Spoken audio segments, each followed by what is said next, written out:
చూడు. ఇవాల్టి రుచి చూడులో మనం వచ్చేసాము గచ్చిబౌలిలో ఉన్నటువంటి టీ గ్రిల్కి. మరి టీ గ్రిల్ ఎగ్జిక్యూటివ్ చెఫ్ అయినటువంటి పరమేష్ గారు మనతో పాటు ఉన్నారు. ఇవాళ ఏ రెసిపీ తయారు చేసి చూపించబోతున్నారో వారిని అడిగి తెలుసుకుందాం. నమస్కారం పరమేష్ గారు. నమస్కారం గీతాంజలి గారు. ఎలా ఉన్నారు? బాగున్నాను. సో ఇవాల్టి రుచి చూడులో మా ప్రేక్షకులకు మీరు ఎలాంటి రెసిపీని పరిచయం చేయబోతున్నారు?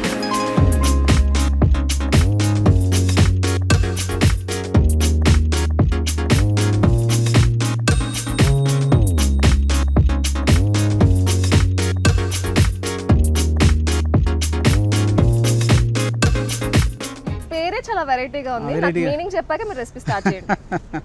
నేను స్టార్ట్ చేసుకుంటే దాని గురించి మాట్లాడదాం. Okay sure. ఫస్ట్ ఇంగ్రీడియంట్స్ చూద్దామా? చూద్దాం. చికెన్, బటానా, ఎగ్స్, పెరుగు, ఆలుగడ్డ, ఆయిల్, పచ్చిమిర్చి, అల్లం వెల్లుల్లి పేస్ట్, ఉప్పు, కారం, పసుపు. ఓకే, చికెన్, ఎగ్స్, ఆలుగడ్డ, చాలా డిఫరెంట్ రెసిపీస్ మనం ఇక్కడ వీళ్ళు చెప్పారు పరమేష్ గారు. ఎలా చేస్తారో ఏంటో చూసేద్దాం. తయారీ విధానానికి వెళ్ళిపోదామా? పోదాం ఇప్పుడు మనం. ఓకే, సో స్టవ్ ఆన్ చేస్తున్నారు. పాన్ తీసుకున్నారు కదా మీరు, పెద్ద పాన్. అవును, ఎందుకంటే ఇప్పుడు దీంట్లో మనం చికెన్ వేస్తున్నాం. చికెన్ కోడిని మనం ఇళ్ళనే వేస్తాం. కోడి కట్ చేయకుండా, మనం పీసెస్ కట్ చేయకుండా ఓకే మురగ్ అని చెప్తున్నాం కదా. మురగ్ అంటే కోడి ఇచ్చేస్తున్నాం. కోడి ఈ రోజు మనకు తయారు చేసి చూపించబోతున్నారు. జనరల్ గా మనం చికెన్ అనగానే కూడా చిన్న పీసెస్ గా కట్ చేసి డిఫరెంట్ రెసిపీస్ ఆయిల్ వేస్తాం మనం. ఓకే, దీంట్లో ఒకటి ఏంటంటే దీంట్లో మీకు ఆనియన్స్ రావు. దీంట్లో ఆనియన్సే ఉండవు. వావ్, వితౌట్ ఆనియన్స్ రెసిపీ చేయబోతున్నామా? ఇది ఓకే. జనరల్ గా ఏ నాన్ వెజ్ కైనా ఆనియన్స్ లేకుండా పని అవ్వదు అనుకుంటారు, కానీ ఈ రెసిపీలో మనం ఆనియన్స్ వాడట్లేదు. ఓకే, ఆయిల్ వేసారు, కొంచెం ఎక్కువే పడినట్టుంది. అవును, ఎందుకంటే మసాలా కనుక చిన్నగా దాన్ని ఫ్రై చేస్తూ ఉండాలి. చేస్తుంటే ఇది అవుతుంది. మనం దీని ఫస్ట్ దీంట్లో మనం కాకుండా అల్లం వెల్లుల్లి పేస్ట్, అంటే కొంచెం నేను వాటర్ కలిపాను. ఎందుకంటే దీనికి అట్లా ఉంటేనే బాగుంటుంది. గట్టిగా అయితే ఫ్రై అయినట్టు అవుతుంది. ఒక కోడికి సరిపోయేంత. ఓకే, సో ఒక 1.5 table spoon ginger garlic paste అనేది మనం ఆయిల్ వేడయ్యాక వేస్తున్నాము.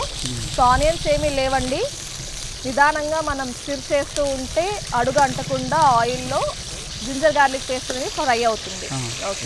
మరి ఏమంటారు, థిక్గా కాకుండా కొంచెం పల్చగా తీసుకుంటే బాగుంటుందండి రెసిపీకి. దీంట్లో మళ్ళీ ఇంకోటి ఏంటంటే ఓకే, ఇప్పుడు మనం పసుపు వేసుకోవాలి.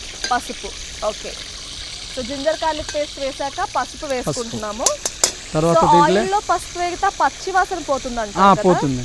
దీంట్లో సాల్ట్ కూడా ఓకే, 1/2 టేబుల్ స్పూన్ సాల్ట్ కూడా వేశారు. సో జింజర్ గార్లిక్ పేస్ట్, పసుపు, సాల్ట్ వేసి ఆయిల్లో ఫ్రై చేస్తున్నారు.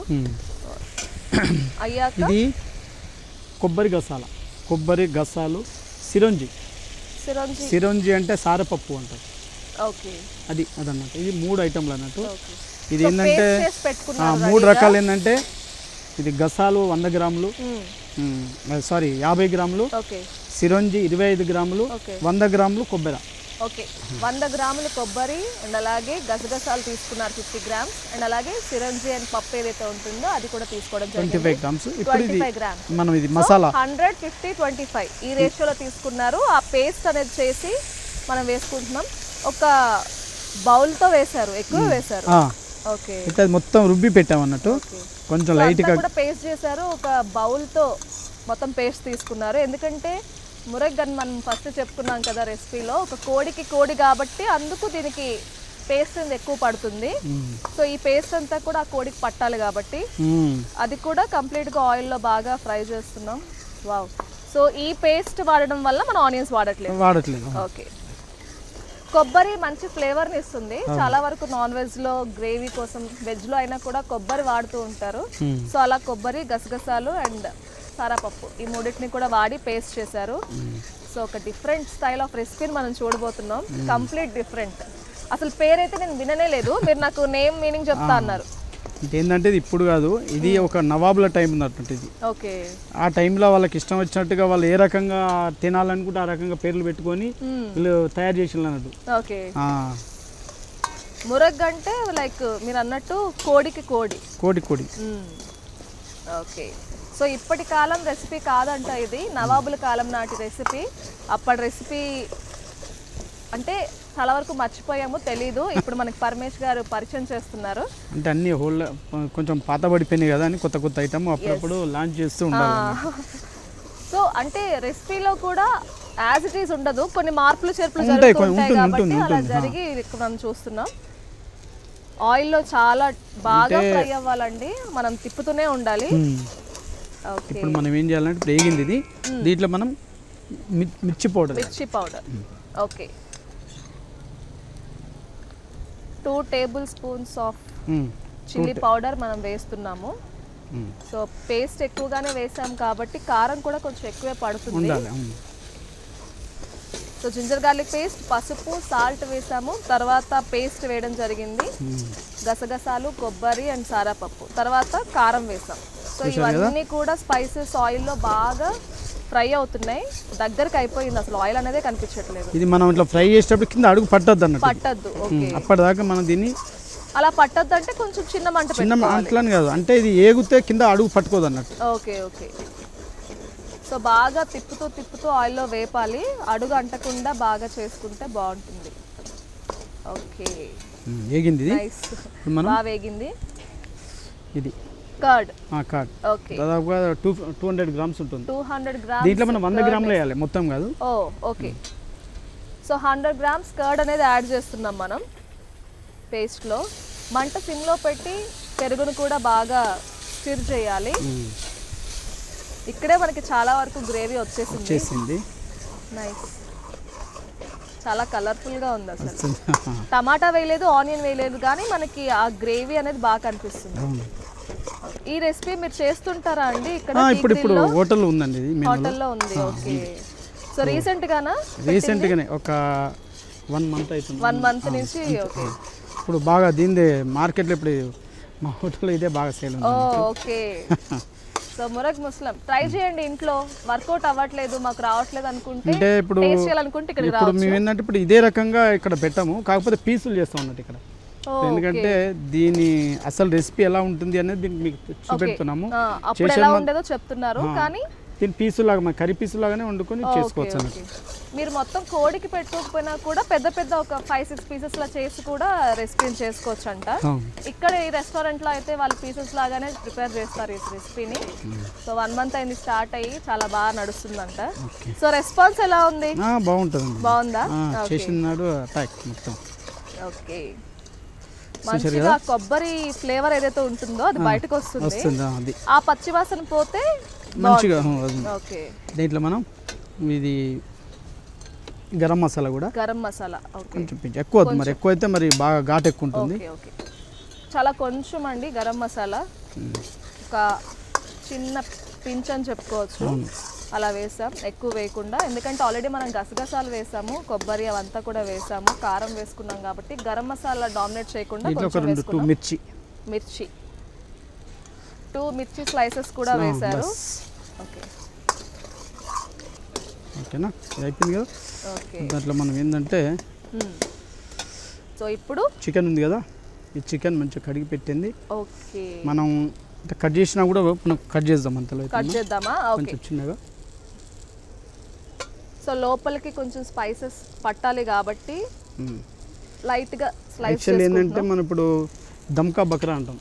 దమ్కా బక్రా అంటే అది చేసేటప్పుడు యాక్చువల్ మురిగి ముస్లిం ఈ ఐటెంలన్నీ దాని లోపల పెట్టి కుట్టేస్తాం అన్నట్టు. Okay okay. గ్రేవీ మొత్తంలో మనకి కోడి ఏదైతే ఉందో కట్ చేయకుండా మంచిగా నీట్గా కడిగి అందులో మనం పెడుతున్నాము. ఇప్పుడు ఈ గ్రేవీ అంతా కూడా దానికి పట్టేలాగా కొంచెం వేయాలి. ఇప్పుడు ఇదంతా కూడా మనకి ఉడకాలి. ఓకే. సో పరమేష్ గారు ఎగ్స్ కూడా చెప్పారు మాకు, అది మనం యాడ్ చేయాలి, బఠానీ యాడ్ చేయాలి. దీంట్లో మనం ఏంటంటే ఇప్పుడు ఎంత వేగింది కదా, మనం దీంట్లో కొంచెం వాటర్ యాడ్ చేసుకోవాలి. ఓకే, ఉడకాలి కాబట్టి. ఓకే, వాటర్ ఇప్పుడు మనం ఇది మునిగేంత వరకు వేసేయాలి. ఓకే. సో కోడ్ ఏదైతే తీసుకున్నామో అది మునిగే వరకు కూడా వాటర్ వేసేయాలి. ఒక 2 గ్లాసెస్ ఆఫ్ వాటర్ పడుతుంది, ఎందుకంటే ఉడకాలి మొత్తం. కట్ చేస్తే వేరు ఉంటుంది. అంటే యాక్చువల్లీ ఏంటంటే మీకు అది మీకు ఇది మునిగేంత వరకు వేసినా కూడా మీకు మసాలా ఉంటుంది కనుక మీకు పెద్ద ఎక్కువ అనిపించదు. ఓకే. సో మంట ఎంత ఫ్లేమ్లో పెట్టమంటారు? మామూలు మీడియం స్మెల్ బాగా మరీ పెట్టద్దు. ఓకే, హైలో పెడితే సరిగ్గా ఉడకదు, సిమ్లో పెడితే టైం ఎక్కువ తీసుకుంటుంది కాబట్టి మీడియం ఫ్లేమ్లో పెట్టి మనం ఉడికిస్తే కనుక ఉడికిపోతుంది. కొంచెం టైం. సో ఇది ఉడకడానికి టైం పడుతుంది కదా, ఇలా ఏదైనా ప్రాసెస్ ఉంటుందా? ఇంకో ప్రాసెస్ ఉంది. మనం ఎగ్స్ ఫ్రై చేసుకోవాలి, ఆలుగడ్డ కూడా ఫ్రై చేసుకోవాలి, పొటాటో ఫ్రై చేయాలి కాబట్టి సో ఒక పక్క ఇది ఉడుకుతూ ఉంటుంది, మరొక ఫ్లేమ్ మీద మనం ఆ ప్రాసెస్ చేద్దాం. ఓకే, సో ఒక ఫ్లేమ్లో మనకి చికెన్ అనేది ఉడుకుతూ ఉంటుంది.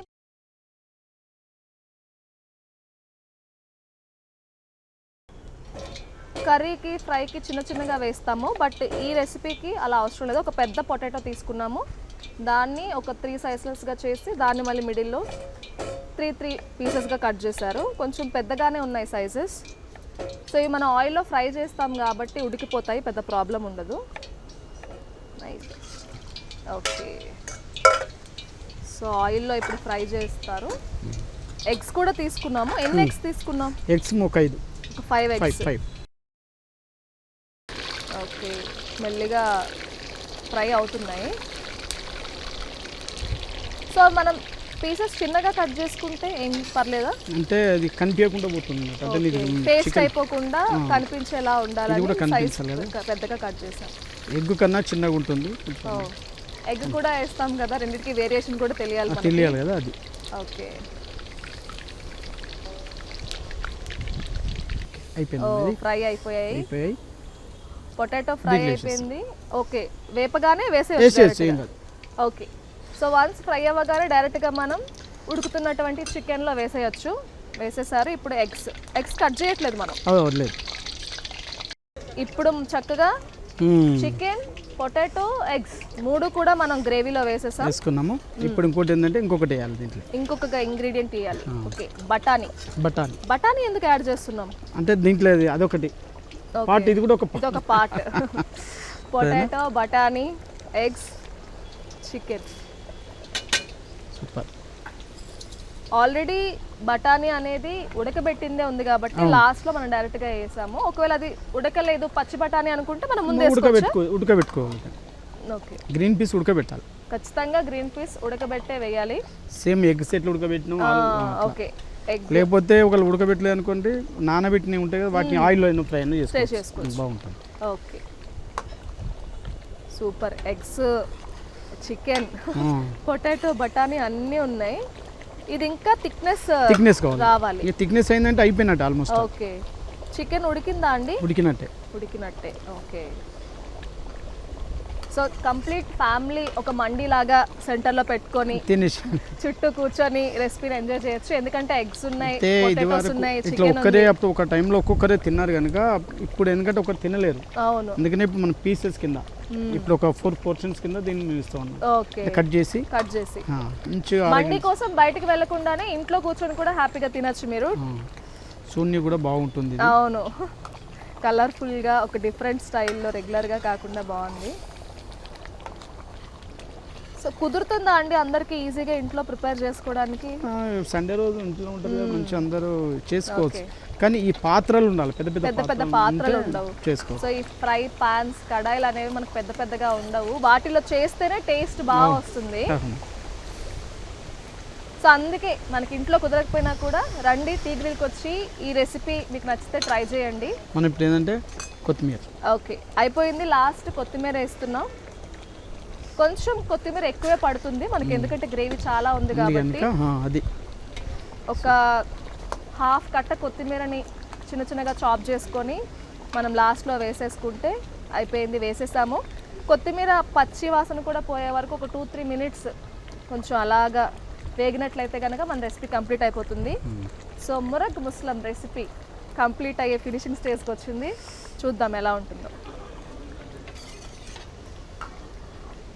ఓకే, ఫస్ట్ టైం ఒక కోడి నేను ఇలా దగ్గర నుంచి చూడడం, ఇప్పుడు టేస్ట్ కూడా చేయబోతున్నాను. ఇంకా దీంట్లో వెరైటీలు ఉన్నాయండి. ఇంకా దీంట్లో మనం దీని లోపల పెట్టి కుట్టేసి తయారు చేసేది కూడా ఉంది. అది కూడా ఇంకొకసారి మసాలా పెడతారా? మసాలా పెట్టి చేస్తాం. ఓకే, సో రెసిపీ కంప్లీట్ అయిపోయినట్టేనా? చూశారు కదా ఎట్లా ఉంది మీరు చూడండి. గ్రేవీ చాలా బాగుంది. కన్సిస్టెన్సీ అంతా కూడా దగ్గరకు వచ్చేసింది. బంద్ చేసాం మనం, ఓకే అయిపోయింది.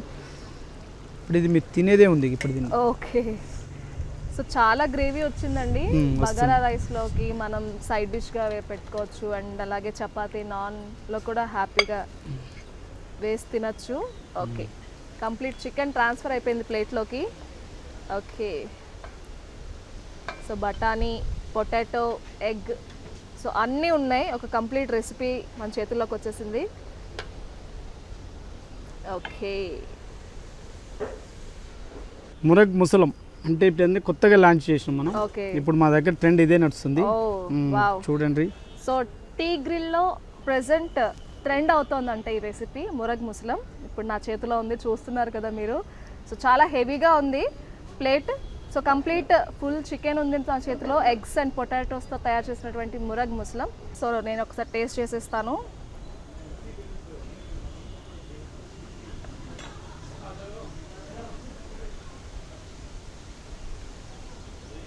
వావ్, నిజంగా చాలా చాలా బాగుంది. సో ఆనియన్స్ లేవు, టమాటా ప్యూరీ లేదు, ఎలా ఉంటుందో అనుకున్నాను, కానీ టేస్ట్ అయితే అదిరిపోయింది. చికెన్ మొత్తం కూడా ఉడికింది, చాలా చాలా బాగుంది, స్పైస్ అన్నీ కూడా పట్టాయి.